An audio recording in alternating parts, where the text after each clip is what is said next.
Howdy y'all. Well, range day with the 257 air. We'll roll some footage right off the bat here at the range, and then we'll come back and talk about it.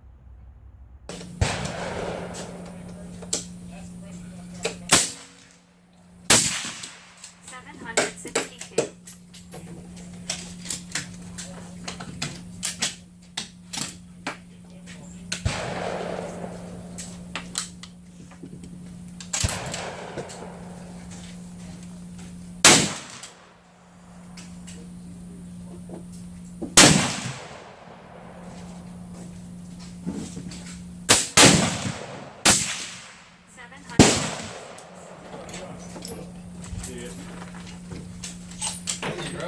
Yeah, I need to save all that. That's how I make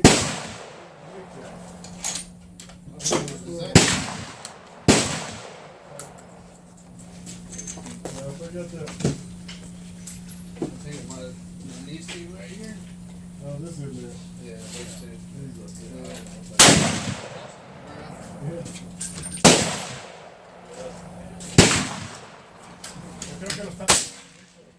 Relax. 757. Tiene una cosita en medio. Pero trayendo, velo jalando hasta que ya. Que te patee, deja que te patee.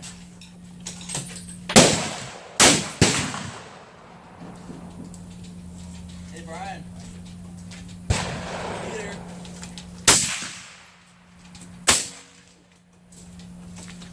$752.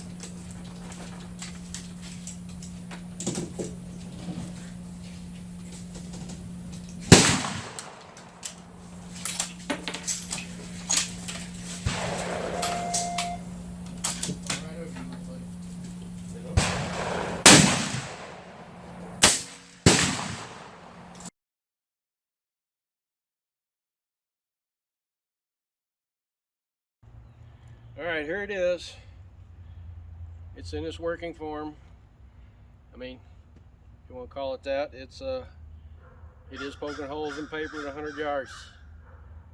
It's not doing the velocity I want to do yet, but then there was some other complications. So I'll bring you in here and look at it a little closer since I've gotten the barrel on it. All right. I don't know if I had the scope mount on the last update or not.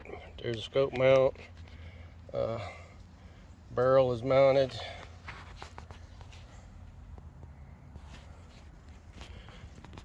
Now, since the last update, I had this thing together, went to the range, thought I had everything right, got everything set up and loaded it up, cocked it, and click, nothing. So ended up having a squib. Had to get the cleaner rod out and push it back out of the barrel. We found a lot of issues. One was right here. I had the slot too short, so this screw was hitting the end of the slot before it actually hit the hammer, or I mean hit the valve. It was hitting the valve maybe about 30 thousandths. So had to take care of that. I needed to do a little bit more clearance in here. I reworked on the hammer a little bit so it'd slide better, and came back and did some test firing here at the house with it. We're still having some problems. I ended up making another sizer. I was at 258, I went straight to 257.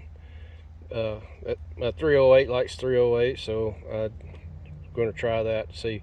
I ended up spending about 4 hours lead lapping that barrel, cleaning up the lead on it, and the lead was this 410 that this barrel is made of is pretty soft material. And we cut a lot of 410 at the shop, but it's hard, and this stuff is probably at a anneal state, and it's really soft. So it doesn't cut real clean to me.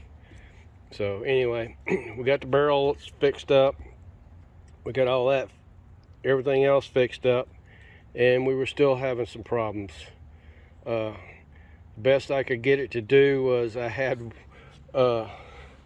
one bullet come, and it was right here at the end of the barrel. I got a picture of that, and I'll put that in now.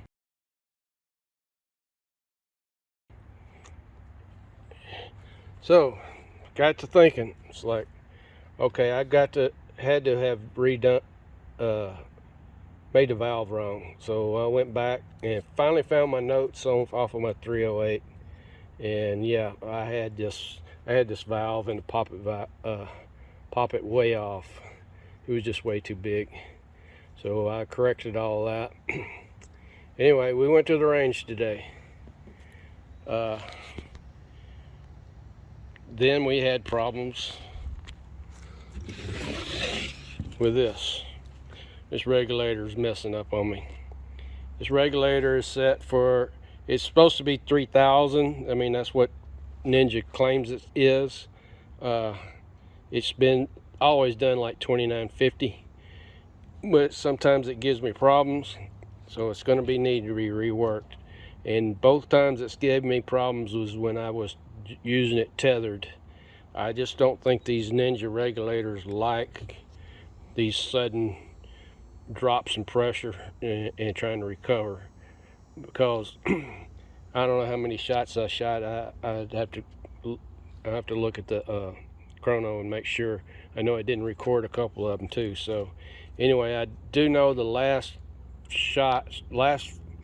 shots, it was only putting out about between 2,600 and 2,500 psi, this regulator. So I know that's way off. That's one of the reasons my velocities are down. First shot, 2 shots out at the range, I can already see I want to need the heavier spring, so I brought that with me and I put that in. I'll show you those numbers here in a little bit. But anyway, the last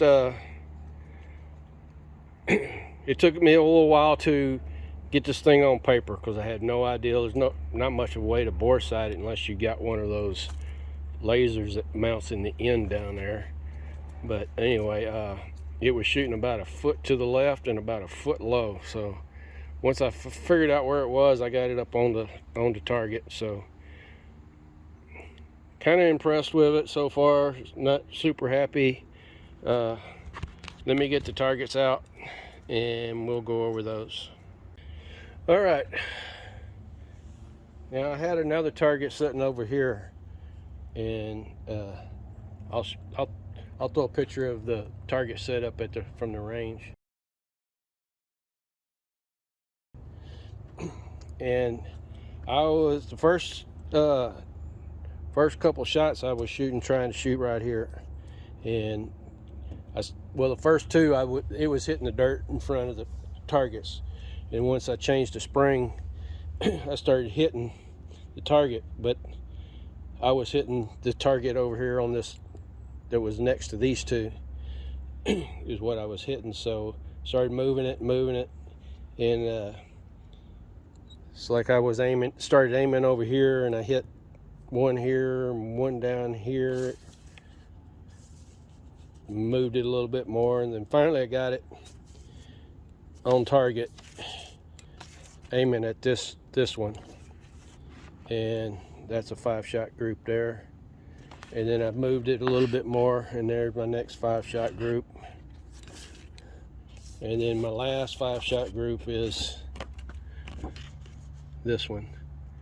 I'm going to say that's 1 inch, maybe a little bit more. Now these are, I'm shooting these bullets. I know you've probably seen it if you watched the first video. These are 150 grain. Well, not 150 grain, that's my 308. 100 grains. Now these were cast and sized to 257. I have not weighed them. I didn't check them for imperfections or anything. This is just what I was grabbing them out of the bag and shooting these targets. Just trying to get a little trigger time with the new gun, seeing if there's any other problems with it.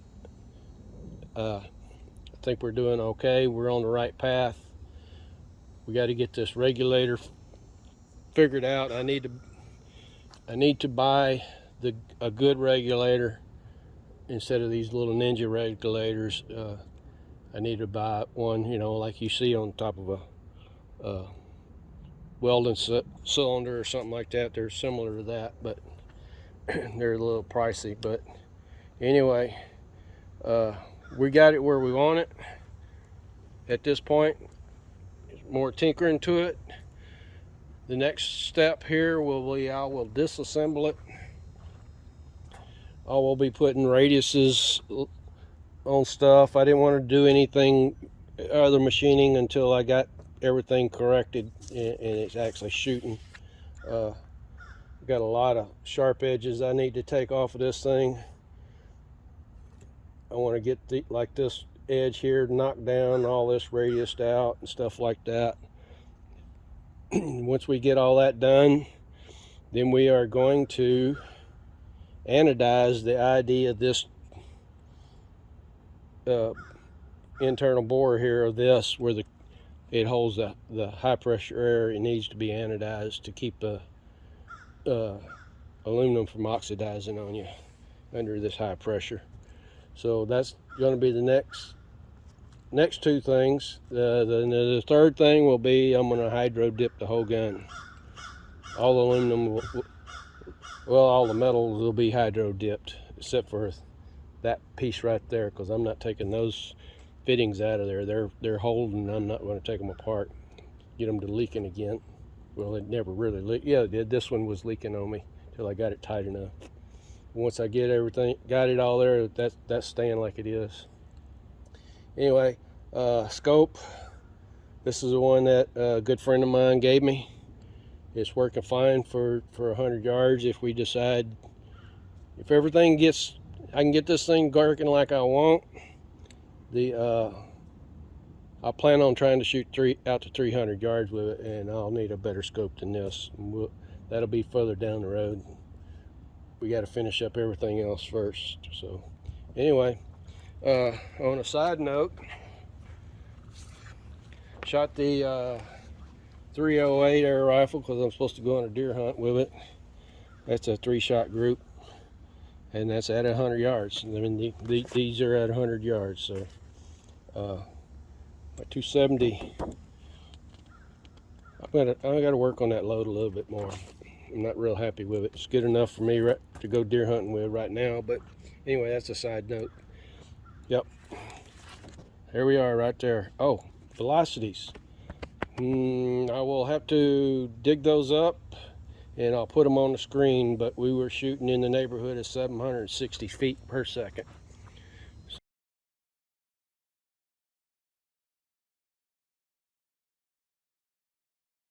And between 900 and 1,000 is what I'm wanting, and we'll get a lot of that when we get the regulator worked out so we can get it up, because I think I'm going to need to be running between 32 and 3,000 psi is what I think I'm going to be needing to run, but we're going to have to get a better regulator. So anyway,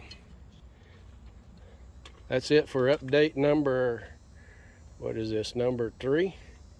Actually video number 4, but update number 3 on the 257 Air.